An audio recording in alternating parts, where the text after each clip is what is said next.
तो जैसा कि आपने पिछले एपिसोड में देखा था कि जब बर्निंग फ्लेम वैली पहुंच गया था उनके लिए पिन रिफाइन करने के लिए, जहाँ पे जो जियांग होता है वो सबसे पहले उन सभी एल्केमिस्टों का टेस्ट लेता जो कि वहाँ पर आए थे। तो जियान भी उस टेस्ट को देता और उसमें टॉप भी करता, जिस वजह से जो जियांग होते हैं वो काफी ज्यादा इंप्रेस हो जाते जियान से, और वो जियान से पूछते कि तुम्हें क्या चाहिए हमारी मदद के बदले। तो जियान सीधा बोलता कि मुझे चाहिए स्काई फायर 3 मिस्टर चेंजेस। और फिर यहीं से स्टार्टिंग होती है न्यू एपिसोड की, जहाँ पर हमें एक रूम के अंदर दिखाया जाता है जहाँ पर अभी के लिए मास्टर यू और जियान बैठी होते और तांगजिंग उनसे बोल रहे होते हैं हमारे जो बर्निंग फ्लेम वैली के अंसर थे उनने हेवनली फ्लेम को ढूंढा था। उसके बाद जो हमारी 9 ड्रैगन लाइटनिंग फ्लेम है वो समय समय पे हमारी यंग जनरेशन के वॉरियर को पास आउट की जा रही है, क्योंकि जो हमारी हेवनली फ्लेम है उससे सिर्फ बर्निंग फ्लेम वैली के ब्लड लाइन का ही कोई वॉरियर उसे ले सकता है। इस वजह से जो मेरी डॉटर थी उसने भी इसे लेने की कोशिश की। और फिर हमें तांगुआ का फ्लैशबैक दिखाया जाता है जहाँ पर वो 9 ड्रैगन लाइटनिंग फ्लेम को ले रही होती है। तभी जो 9 ड्रैगन लाइटनिंग फ्लेम होती है वो तांगुआ के ऊपर हमला कर देती है। तो तांगुआ होते हुए वो अपनी फायर सील से उसे रोकने की कोशिश करती है, मगर 9 ड्रैगन लाइटनिंग फ्लेम के जो ड्रैगन थे वो बहुत ही ज्यादा पावरफुल होते हैं और उस शील्ड को बहुत ही आसानी से तोड़ देते, जिस वजह से तांगुआ काफी बुरी तरीके से इंजर्ड हो जाती। और तांगजिंग बताते हैं जब मेरी बेटी इस तरीके से 9 ड्रैगन लाइटनिंग फ्लेम को ले रही होती है इस वजह से उसे एक बहुत ही बड़ा नेगेटिव इंपैक्ट देखने को मिलता है और उसकी जो लाइफ होती है वो सिर्फ 1 साल की बचती है। इसी वजह से अब उसे ऐसा लगता है कि अब वो ठीक नहीं हो सकती और वो काफी ज्यादा एरोगेंट हो गई है। और यही रीजन है कि मैंने आपको अपनी मदद के लिए यहाँ पर बुलाया है, जिससे आप हमारे लिए एक हाई लेवल की टीयर 7 की पिन को रिफाइन कर पाए, जिसका नाम है फायर बुद्धिस्टा पिन, जो कि यही इकलौता रास्ता जिसकी मदद से मैं अपनी बेटी की जान को बचा सकता हूँ, क्योंकि इस बूढ़े आदमी की सिर्फ वो इकलौती डॉटर है और मेरे लिए उससे ज्यादा इंपॉर्टेंट इस दुनिया में कोई भी और नहीं है, चाहे फिर वो स्काई फायर 3 मिस्टर चेंजेस क्यों ना हो, क्योंकि मैं अपनी बेटी की जान को बचाने के लिए अपनी जान देने के लिए भी तैयार हूँ अगर वो इससे ठीक होती है। तो इसी वजह से मैं आप दोनों से रिक्वेस्ट करता हूँ प्लीज आप उसे सक्सेसफुली रिफाइन कर दीजिए। ये सब सुनने के जो जियान होता है वो अपने फादर के फ्लैशबैक में चला जाता है, क्योंकि उसके फादर भी उसकी इसी तरीके से केयर किया करते थे। और फिर फ्लैशबैक से बाहर आता है और बोलते कि पहली चीफ आप काफी अच्छे फादर हो और मैं आपसे प्रॉमिस करता हूँ कि मैं अपना बेस्ट दूंगा। ये सुन के एल्डर वो बोलते कि आप बिल्कुल भी चिंता मत करो, हम अपना बेस्ट देंगे। और फिर इसी के साथ सीन कट हो जाता है। फिर हमें बर्निंग फ्लेम वैली की स्काई स्टोन स्टेज दिखाई जाती है जहाँ पर अभी के लिए जियान और एल्डर यू खड़े हुए होते और उन्हीं के सामने खड़ी हुए थे पहली चीफ तांगजिंग और सभी लोगों से बोलते हैं आज यहाँ पर एक पिन को रिफाइन किया जाएगा जिसका नाम है फायर बुद्धिस्टा पिल, जो कि एक टीयर 7 की हाई लेवल की पिल है। और जैसे दोनों मास्टर ने ऑलरेडी पिल के फॉर्मूले को देख लिया, इस वजह से आप लोगों से रिक्वेस्ट है आप अपने रोलों को अच्छे से फॉलो करेंगे। और इवोल्टिगन वो अपनी स्पेस ट्रोइंग से एक बहुत ही बड़ी मैजिकल कढ़ाई को बाहर निकाल लेते जो कि एक हाई लेवल की मैजिकल कढ़ाई होती है। ये देखिए जो एल्डर यू होते वो काफी ज्यादा हैरान हो जाते और बोलते कि मैंने बिल्कुल भी उम्मीद नहीं की थी एक हेवन लेवल की मैजिकल कढ़ाई वैली चीफ के पास होगी। तभी तांगजिंग बोलती है फायर बुद्धिस्टा पिल को रिफाइन करने में काफी ज्यादा लंबा टाइम लगने वाला है, इस वजह से मैं आपसे उम्मीद करता हूँ कि आप लोग अपना बेस्ट देंगे। और ये बोल के वो दोनों को ग्रीट करते तो वो दोनों भी उनको ग्रीट करते और बोलते कि हम अपना बेस्ट देंगे। और ये बोलते वो दोनों क्रॉस लेग करके बैठ जाते और अपनी स्पिरिचुअल पावर उस मैजिकल कढ़ाई के अंदर डाल देते हैं। और तांगजिंग उन दोनों से बोल रहे होते कि अभी के लिए जो 9 ड्रैगन लाइटनिंग फ्लेम है वो आप लोगों की मदद करेगी मैजिकल इंग्रेडिएंटों को रिफाइन करने में, और फिर जो आगे की प्रोसेस है वो मैं आप दोनों के ऊपर छोड़ दूंगा जहाँ पर आपको सभी इंग्रेडिएंटों को फ्यूज करना है। और ये बोलते जो 9 ड्रैगन लाइटनिंग फ्लेम के ड्रैगन होते हैं उन सभी इंग्रेडिएंटों को रिफाइन करने लगते हैं और एक एक करके जियान के हाथों में थमा देती है। तो जियान भी छोटे छोटे पार्टों को अपनी स्पिरिचुअल पावर की मदद से फ्यूज करने लगता है और जब वो अच्छे से फ्यूज हो जाते हैं तो उन्हीं पार्टों को अपने पास कलेक्ट कर लेता है। और ऐसे सेम प्रोसेस एल्डर यू भी कर रहे होते हैं और जब वो थोड़ी इंग्रेडिएंटों को फ्यूज कर लेते हैं तो उनका जो पार्ट होता है उसे अपने पास ही रख लेते हैं और ऐसी जो प्रोसेस होती है वो करते रहते हैं वो दोनों ही। और ऐसा करने में उन्हें काफी ज्यादा टाइम लग रहा होता है और ऐसी काफी दिन बीत जाती है। और ये सब देख के जो बर्निंग फ्लेम वैली के लोग होते बोलते अरे मैंने बिल्कुल भी नहीं सोचा था ये इतना यंग यानसाओ 10 दिन तक कंटिन्यू रिफाइन कर पाएगा। तभी एक चढ़ा हुआ एल्केमिस्ट बोलता है ये कुछ भी नहीं है बस एक तुक्का है। और ये जो जियान था वो अभी के लिए एकदम फुल डेडिकेशन के साथ पिन को रिफाइन कर रहा होता है, जहाँ पे जियान ने जो छोटे छोटे पार्टों को पहले फ्यूज किया था उन सभी को उसने एक ही के अंदर मिक्स कर दिया था, जिस वजह से वहाँ पे एक बहुत ही बड़ी बॉल बन चुकी थी इंग्रेडिएंटों की लिक्विड की। और साथ ही जियान अपने मन में बोलता कि फायर बुद्धिस्टा पिल को रिफाइन करना बहुत ही ज्यादा मुश्किल है क्योंकि मैंने बस अभी के लिए कुछ इंग्रेडिएंटों को फ्यूज किया और इसमें मेरी काफी ज्यादा एनर्जी जा चुकी है, इस वजह से अगर कोई हाई लेवल की पिन को रिफाइन करना है तो उसके लिए काफी ज्यादा सोल पावर की जरूरत पड़ती है। और फिर जिन मास्टर यू से बोलते कि मास्टर यू आप ठीक तो ना, जिस उनकी जो मास्टर यू तो थोड़ी सी लड़खड़ाते बोलते हाँ मैं ठीक हूँ, मगर असलियत में जो एल्डर यू थे उनकी हालत अभी के लिए काफी ज्यादा खराब हो चुकी थी। मगर तभी वो जियान से बोलते कि अब टाइम आ चुका इन सभी इंग्रेडिएंटों को आपस में फ्यूज करने का और ये फाइनल लेवल, इसलिए जियान से इसे स्टार्ट करते हैं। और ये बोलती कि जियान भी हमें से ला देता और जो बॉल होती है उसे फेंक देता है तो एल्डर याओ भी उसे फेंक देते और वो दोनों बॉलें आपस में जाके टकरा जाती है, मगर उनके अंदर काफी ज्यादा फोर्स होती है इस वजह से वो आपस में फ्यूज नहीं हो रही होती और उनमें से काफी ज्यादा भयानक पावर निकल रही होती है। तो ये देखिए जियान भी अपनी स्पिरिचुअल पावर की मदद से उन्हें आपस में फ्यूज करने की कोशिश कर रहा होता है। अभी वहाँ का जो एटमॉस्फेयर होता है वो पूरी तरीके से चेंज हो जाता है और वहाँ पे काले काले बादल छाने लगते हैं, जैसे देखकर सभी लोग बोलते हैं ये दोनों सच में रिफाइन करने में सक्सेसफुल हो गए। वहीं पे ये सब देखिए जो तांगजिंग होता है वो काफी ज्यादा एक्साइटेड हो जाता है और बोलते हैं कि ये काफी ज्यादा इंपॉर्टेंट पॉइंट है, मगर ये दोनों काफी ज्यादा कैपेबल है और खासकर यानसाओ। और ऐसा इसलिए बोल रहे हैं क्योंकि अभी के लिए जो यानसाओ की सोल पावर वो बहुत ही ज्यादा स्ट्रॉन्ग है। और ये पे जो बाकी के बर्निंग फ्लेम वैली के लोग होते वो अभी के लिए काफी ज्यादा एक्साइटेड थे और उन्हें लग रहा था कि शायद ये सक्सेसफुली रिफाइन कर लेंगे। और ये तांगजिंग तांगुआ से बोलते तो तांगुआ बोलते कि हाँ देखते हैं। और पे इंग्लैंड की जो 2 बॉलें थी वो अभी के लिए मर्ज होने को तैयार ही नहीं थी, जिसके लिए एल्डर वो अपनी पूरी स्पिरिचुअल पावर की मदद से उन्हें फ्यूज करने की कोशिश कर रहे होते हैं, मगर तभी अचानक से उनकी बॉडी के अंदर क्रैक्स आने लगते हैं, क्योंकि उन दोनों बॉलों में से काफी ज्यादा खतरनाक एनर्जी बाहर निकल रही होती है। इसी वजह से जो एल्डर वो होते हैं उसे बर्दाश्त नहीं कर पाती है और वहाँ से पीछे खिसके हुए चले जाते हैं और जो बॉलें होती है वो दूर हो जाती है। और यहाँ पे जो एल्डर हुआ की जो रियल बॉडी होती है वो भी पसर जाती है और वो बेहोश हो जाते हैं। और इसके साथ जो जियान की हालत होती है वो भी काफी ज्यादा खराब हो जाती है और उसके मुंह से भी खून निकलने लगता है। वहीं पे ये सब देख के जो तांग होता है वो पूरी तरीके से टूट जाता है और अपनी कुर्सी में बैठ जाता है और बोलता है ये फेल हो गए। और वहीं पे ये सब देख के जो बाकी के एल्केमिस्ट होते हैं वो बोलते कि मुझे तो पहले ही से पता था कि ये लोग हारेंगे। और वहीं पे बर्निंग फ्लेम वैली के कुछ लोग आते हैं और एल्ड्रियो को वहाँ से ले जाते हैं। वहीं पे जन कुछ सोचता है अपने मन में और अपने खून को पहुंचता है और खड़ा हो जाता है और बोलता है कि बेली जी आप मुझे परमिशन दे तो क्या मैं ऐसे अकेले रिफाइन करूँ। ये लफ्ज सुन के जो तांगजिंग होता है वो काफी ज्यादा हैरान हो जाता है और फिर काफी ज्यादा जोश में बोलते हैं कि यान साहब क्या आप सच में अकेले इसे रिफाइन कर सकती हो। ये सुन के जन बोलता है कि अगर मैं कंटिन्यू इसे रिफाइन करना रखता हूँ तो फिर एक चांस है, क्योंकि अभी के लिए मैं गिव अप नहीं करना चाहता हूँ, मगर इसका एक साइड इफेक्ट भी अगर मैं इसमें फेल होता हूँ तो ये सभी चीजें वो पूरी तरीके से नष्ट हो जाएंगी। ये सुन के जो तांगजिंग होते हैं वो हैरान हो जाता है। वहीं पे ये सब सुन के जो बाकी के एल्केमिस्ट बोलते हैं ये लड़का थोड़ा सा पागल वागल हो गया क्या, इसे क्या लगता है ये अकेले फायर बोजिस्टा पिल को रिफाइन कर लेगा, उल्लू कहीं का, क्योंकि ये चीज बिल्कुल भी पॉसिबल ही नहीं है। तभी जो हरामी एल्केमिस्ट होते बोलते कि लड़के को पता ही नहीं कि इसकी औकात क्या है और इसे ऐसा लगता है ये सब चीजें करना इतना ज्यादा आसान है, तो ये सच में काफी बड़ा बेवकूफ है। और ये सब बोलती कर जो वहाँ का माहौल होता है वो काफी ज्यादा इंटेंस हो जाता है और चारों तरफ एकदम से सन्नाटा सा फैल जाता है, क्योंकि जो तांगजिंग थे वो अभी के लिए कोई भी फैसला नहीं कर पा रहे होते। मगर तभी तांगो बोलते कि यान सा को कंटिन्यू रखना चाहिए इस पिन को रिफाइन करना, क्योंकि वो हार नहीं मानना चाहते तो हम भी क्यों हार माने। ये सुन के जो तांगजिंग होता है वो भी इसके लिए मान जाता है और बोलते कि मास्टर यान सा प्लीज आप कंटिन्यू रखिए और अगर आप इसमें फेल हो भी जाते हो तो भी मुझे आपसे कोई भी शिकायत नहीं होगी। ये सुन के बोलते कि ठीक है मैं अपना बेस्ट दूंगा और फिर जैन फिर से क्रॉस लेग करके बैठ जाता है और अपनी स्पिरिचुअल पावर फिर से उस मैजिकल कढ़ाई के अंदर डाल देता है। और जैसी जैन की स्पिरिचुअल पावर उसके अंदर आ जाती तो जियान मास्टर के बारे में सोचता, जब मास्टर ने उसे सभी चीजों को सिखाया था और तब जियान ने मास्टर से बोला था कि उनकी कोई भी सिखाई चीज को वो ऐसे नहीं भूलेगा, वो हमेशा उन्हें याद रखेगा। और ये बोलती है जियान अपनी स्पिरिचुअल पावर को बाहर निकालता है और उस पूरी कढ़ाई के अंदर फैला देता है, जिस वजह से जो इंग्लैंड की लिक्विड की बॉलें होती है वो आपस में घूमने लगती है और आपस में मर्ज होने लगती है। और ये जियान मास्टर की बताई हुई तरीके से अपनी सोल पावर को कंट्रोल कर रहा होता है, जिस वजह से वो दोनों बॉलें काफी फास्ट तरीके से मूव कर रही होती है एक दूसरे को और जो उनकी एनर्जी थी वो धीरे धीरे एक दूसरे के अंदर जाने लगी थी और देखते देखते जो दोनों बॉलें होती है वो आपस में फ्यूज होने लगती है और वो कुछ ही देर के अंदर एक लिक्विड के अंदर कन्वर्ट हो जाती है और वो लिक्विड कन्वर्ट हो जाता है एक पिल के अंदर, जिस वजह से उस कढ़ाई में से निकलती काफी ज्यादा एनर्जी, जिस वजह से जो आसपास में चपड़ चपड़ करने वाले लोग होते हैं वो पीछे खिसके हुए चले जाते हैं। वहीं पे अब टाइम आ चुका था पिल फॉर्मेशन करने का, तो जियान मास्टर की बताई हुई तरीके से उसे भी करने लगता है, जिस वजह से जो पिल होती है बन के तैयार हो जाती है और उस मैजिकल कढ़ाई में से निकलता एक बहुत ही पावरफुल लाइटनिंग का फ्लड जो कि सीधा जाके आसमान से टकराता है और जो आसमान होता है वो खून की तरह लाल हो जाता है। ये सब देखे जो तांगजिंग होता है वो हैरान हो जाता है और बोलते पिल थंडर, और मैंने बिल्कुल भी उम्मीद नहीं की थी अभी के लिए कि मास्टर यान साओ अकेले इस फ्यूजन टेक्निक को कंप्लीट कर देंगे। तभी जो पिलर होता है वहाँ से गायब हो जाते हैं और आसपास थंडर होने लगता है, जिसे देखे तांगजिंग बोलते हैं पिल थंडर एक हाई लेवल की टियर 7 की पिल का है और अगर ये यान साओ को हिट करता है तो मुझे डर है कि वो इसे सर्वाइव नहीं कर पाएंगे क्योंकि ये बहुत ही पावरफुल है। ये सुन के तांगो काफी हैरान हो जाती है और अपने फादर के पास जाती है और बोलती फादर प्लीज हेल्प करो ना जाकर उनकी। ये सुन के तांगजिंग होता है वो मान जाता है और बोलता है कि यान साओ अभी के लिए इस पिल लाइटनिंग को आप मेरे ऊपर छोड़ दीजिए और आगे जाने लगता है, मगर तभी जन बोलता है इसकी कोई जरूरत नहीं है, मैं इसे खुद डील कर सकता हूँ। बोलती जो जियान होता है वो अपने अड्डी-1 पपेट को अपनी स्पेस स्टोरिंग से बाहर निकाल लेता जो कि जाके सीधा उस पिल लाइटनिंग के ऊपर जाके हमला कर देता है, जिस वजह से वहाँ पे काफी ज्यादा एनर्जी बाहर निकलती है और जो अड्डी-1 पपेट था वो अभी के लिए उस लाइटनिंग को एब्जॉर्ब करने लगता है। वहीं पे ये सब देखकर जो हरामी एल्केमिस्ट था उसका मुंह फटा का फटा रह जाता और बोलता ये तो एक डाउजिंग लेवल का है, जिसे देखे जो तांगजिंग होता वो भी काफी ज्यादा हैरान हो जाता और बोलता इस लड़की के पास तो एक डाउजिंग लेवल का पपेट है। और यहाँ पे जो अड्डी-1 पपेट था वो सारी लाइटनिंग को चूस जाता है और इतने सारे थंडर को एब्जॉर्ब करने की वजह से जो अड्डी-1 पपेट होता है उसकी बॉडी के अंदर अब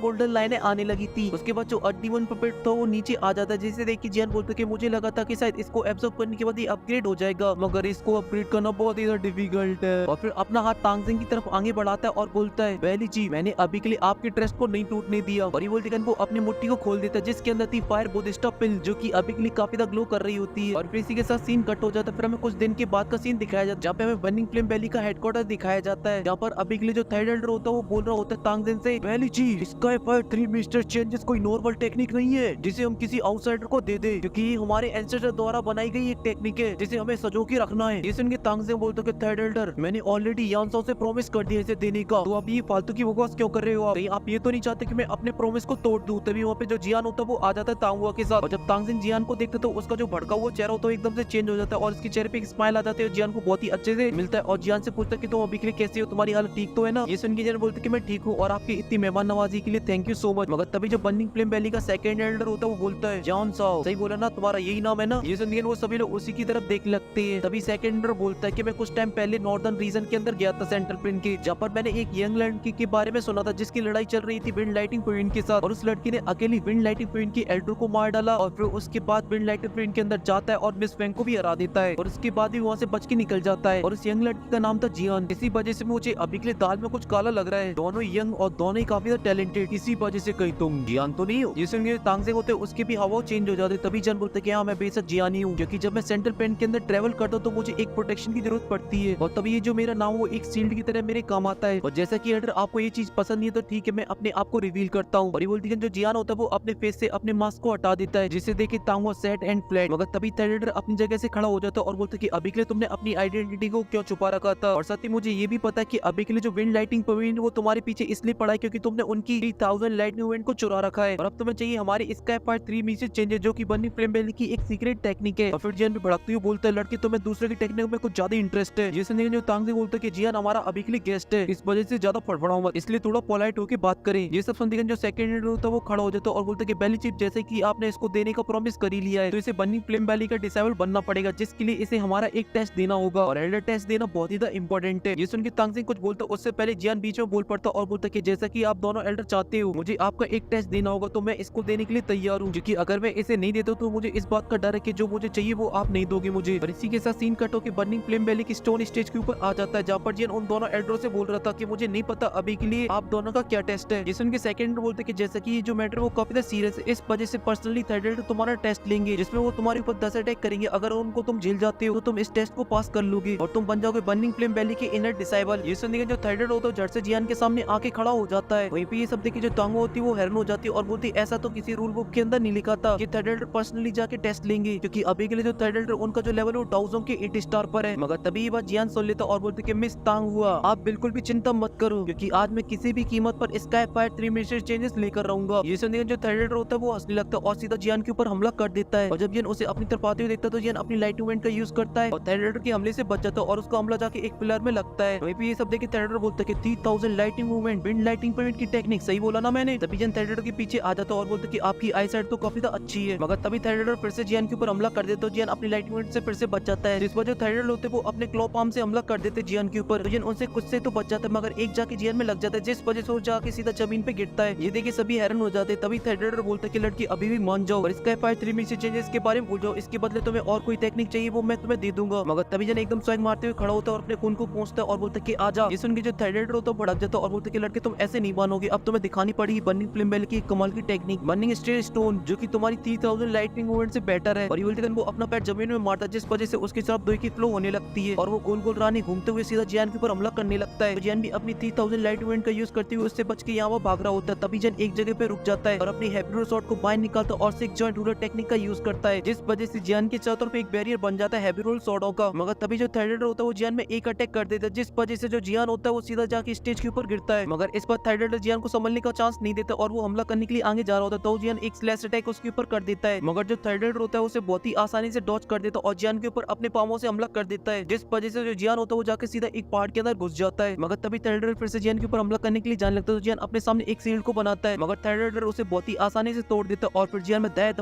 दमादम बजाता है, जिस वजह से जो जियान की हालत होती है वो काफी खराब हो जाती है और जो पहाड़ होता है वो टूट जाता है और जियान कटी पतंग की तरह नीचे गिरने लगता है। मगर तभी थर्ड जियान के पास अपेयर होता है और उसमें एक ग्लास जड़ देता है, जिस पर जियान सीधा स्टेज के ऊपर जाके गिरता है और चारों तरफ धूल ही धूल फैल जाती है। ये सब देख के जो तांगो होती है वो डर जाती है और यहीं पे जो थर्ड था उसने जियान को गर्दन पकड़ के उठा लिया था और बोलता है कि हार मान लो वरना मैं तुम्हें मानना चाहूँ तो मैं अभी के अभी तुम्हें मार डालूंगा। मगर तभी जो जियान की बॉडी होती है वो गायब हो जाती है। देखिए थर्ड होता है ये तो क्लोन है और फिर थर्ड पीछे देखता है जहाँ पे जियान अपने 3 कलर के एंग्री बुद्धा लोटस को बना रहा होता है और बोलता है कि आपके 9 अटैक हो चुके हैं। वहीं पे तांगजिन जियान के एंग्री बुद्धा लोटस को देख के हैरान हो जाते हैं और बोलते 3 कलर की हेवनली फ्लेम को मिक्स करना। और यहीं पे थर्ड जियान से बोलते कि लड़की मैंने तुम्हें थोड़ा सा कम आंक लिया मगर तुम्हें अभी के लिए इतना खुश होने की कोई जरूरत नहीं है, क्योंकि मेरा लास्ट अटैक ही तुम्हें हराने के लिए काफी है। और ये बोलती है जो थर्ड होता है वो आसमान में चला जाता है और अपनी देगी को रिलीज कर देता है और कुछ हैंड साइनों को बनाता है, जिस वजह से उसके आसपास एक बहुत ही बड़ी फॉर्मेशन बन जाती है। और यहीं पे जियान भी अपने 3 कलर के एंग्री बुद्धा लोटस को कंटिन्यू बनाना रखता है। यहीं पे ये सब देख के तांगजिन बोलता है लगता है इस बुड्ढे ने अपनी शर्म को बेच गया है, जो कि एक यंग जनरेशन के वॉर के ऊपर इतना पावरफुल अटैक कर रहा है, सच में ये तो बेशरम हो चुका है। वहीं पे थर्ड बोलता है कि मैं ऐसा करना तो नहीं चाहता था मगर करना पड़ रहा है और उनका जो अटैक था फायर डीमन पंप वो पूरी तरीके से कंप्लीट हो चुका था और यहीं पे जो जियान का एंग्री बुद्धा लोटस था वो भी पूरी तरीके से कंप्लीट कर लिया था जियान ने। तभी जो थर्ड होता है वो अपना सबसे पावरफुल अटैक सीधा जियान के ऊपर करने लगता है और वो बहुत ही ज्यादा पावरफुल होता है तो जियान भी अपना मस्त स्टाइल में अपने एंग्री बुद्धा लोटस को उसके ऊपर फेंक देता है। और जब वो दोनों आपस में टकराते तो वहाँ पे काफी ज्यादा एनर्जी की वेव से निकलती है, मगर तभी वो दोनों आपस में ब्लास्ट हो जाती है। और ये जो ब्लास्ट होता है वो काफी ज्यादा बड़ा होता है, जिस वजह से जो बर्निंग फ्लेम वैली होती है वो टूटने लगती है चारों तरफ से। और फिर उन दोनों अटैक की वजह से वहाँ पे एक बॉम्ब बन जाता है जो कि आसपास की सभी चीजों को एब्जॉर्ब करने लगता है। और जो थैलेड था वो कट्टी पतंग की तरह वहाँ से उड़ जाता है और जियान थोड़ा सा पीछे खिसक वो चला जाता है। और जो बर्निंग फ्लेम वैली थी वो धीरे धीरे नष्ट हो रही होती है। ये सब देख के जो तांगजिंग होता है बोलता है कि अभी के लिए इसके फैलाई हुए रायते को मुझे ही साफ करना पड़ेगा, वरना ये बर्निंग फ्लेम वैली को पूरी तरीके से नष्ट कर देगा। और